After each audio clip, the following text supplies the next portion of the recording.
I'm coming to you today with number 8 on the list of my favorite haunted filming locations in all of Los Angeles. I'm Scott Marcus with whatsyourghoststory.com and the International Screenwriters Association. And a little bit more about the ISA at the end of this. In 1936, prizefighter Jimmy Bernstein purchased a decommissioned LA trolley car to set up shop across the street from a back lot to sell sandwiches out of. He did very well. It was a very successful business which ran, and a building grew up around this trolley car, but the trolley car itself is still in location with this building built around it now. It's one of my favorite locations in all of LA. It is the Formosa Cafe. Getting into its history in Hollywood as a filming location, it's had a lot more success more recently.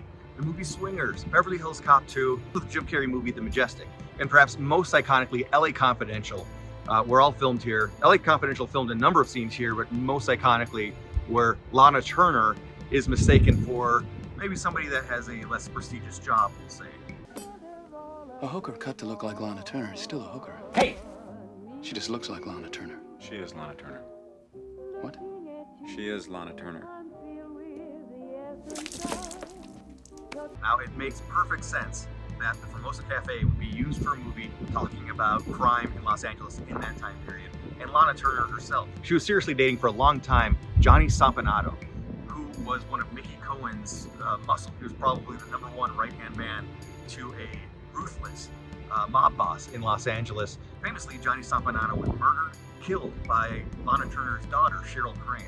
And even though that's the official story, and I would say probably likely how it went down, there's a lot of mystery and intrigue and conspiracy around that story. That's not even really anything to do with this, but if we're talking about LA crime history, as we are with the Formosa Cafe, because the Formosa definitely does have a true association with LA crime, then you just kind of have to cover some of these other stories a little bit at least. I'm a big nerd for this kind of stuff, so by all means, feel free to leave comments if there's any other stories you'd like to see me cover. The Formosa Cafe has a connection to not only Mickey Cohen, but also his predecessor, Bugsy Siegel. How deep is that connection? We really don't know. We've been able to uncover checks that were written between Jack Bernstein, the original owner of the Formosa Cafe, and Bugsy, I think, and Mickey Cohen. But how deeply were they in business? We don't really know. When it comes to the haunted history of the location, when I was first out in Los Angeles trying to learn as much as I could, and honestly I even put together a haunted history tour that is still in operation to this day, everybody told me, you gotta go check out the Formosa Cafe, that place is haunted. And I would ask, well, how? In what way is it haunted? What's the story? And nobody really had any examples or how or why, but just that it had a reputation as being haunted. And eventually I went in and I talked to the manager and I asked, do you have any ghost stories? Is this place haunted? And he said, I've worked here 10 years and up until last week, I probably would have said no.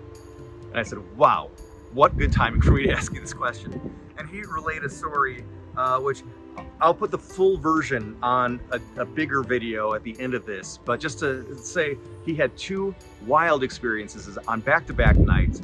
One involved sounds, pretty overwhelming sounds, and the other involved moving objects. Definitely something that was not explainable, and I couldn't help but find it amazing that he told me these stories the same week I was going to start my ghost tour. And then I've told those stories literally thousands and thousands of times ever since. So if there is an entity there that wanted to make its presence known, it knew when to do it because I've continued carrying on this legacy. Post-pandemic, the building was purchased by the 1934 group. And by the way, if you are noticing, yes, it's snowing where I am right now. I'm in Lake Tahoe. Was not expecting this. And when I set up the camera, they've reopened and activity has picked up a lot. I was in there not long ago talking to waitstaff, bartenders, hostess. They said that they are seeing a man in a dark suit hovering near the hostess station and walking towards one of the corners of the building. In that corner is where they have in the floor, you can go there today and see this, a safe embedded in the floor so people can go and look at it. That safe, however, was originally found in the back room, the manager's office. Now it's still an office back there. However, they've taken that safe out of there. And again, they put it up front. And ever since they moved that safe, it seems like the activity has picked up, including for the first time that I'm aware, seeing full-bodied apparitions. Again, of somebody looking maybe a little bit like Bugsy Siegel, or at least somebody from that era in a dark suit. So again, for me, regardless of the ghost stories, regardless of its history in some of my favorite movies, that's one of my favorite places to go in all of Los Angeles. Amazing food, great atmosphere, and just a deep Hollywood history because of its proximity to the back lot across the street, the lot. Now, I mentioned at the beginning of this that I work for the International Screenwriters Association, and if you are a storyteller, you should know who they are. And if you're a storyteller, get to know them and then find out how we can help you. This is a company that exists to help writers, help storytellers tell their stories, regardless of what level they're at, whether they're just starting out, whether they have a multi-picture deal.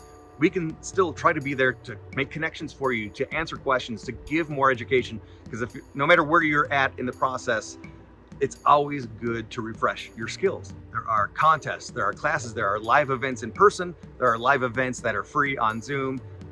We offer just about everything. And the idea is that we are the hub. We want to be that one-stop shop where we can handle any need you have. We can answer any question you have. And if you look around this massive site, networkisa.org, and you don't see your answer, let us know. We'll figure it out, or we'll just talk to you directly. We definitely want to be there as your ally in this very difficult process of being a storyteller for a career. As always, leave your comment about what haunted filming location you want to see on the rest of this list. I have my list, but it's not necessarily set in stone. You can persuade me. But thanks for watching, and happy Halloween.